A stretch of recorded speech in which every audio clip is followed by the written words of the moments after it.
আমি এখন আমার লেখা একটি কবিতা পড়ে শোনাচ্ছি, তোমরা শোনো।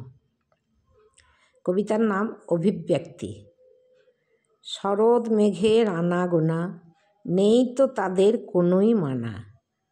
তারপরে সূর্যের আলো, হয় না বর্ণনা। এমনি করেই কাটল দিন, ভাদ্রের একদিন মাত্র বাকি।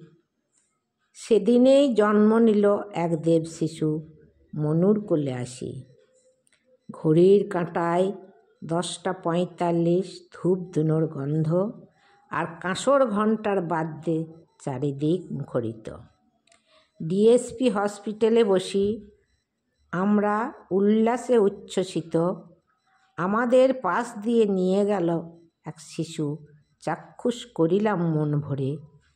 চিনে রাখিলাম মুখখানা দেখে, যেন কেউ ভুল নাহি করে। পুটপুট চাউনি দেখে পুটু নাম দিলাম সেই ক্ষণে। আজও আমার কাছে পুটু রাহুল নাম জেনে।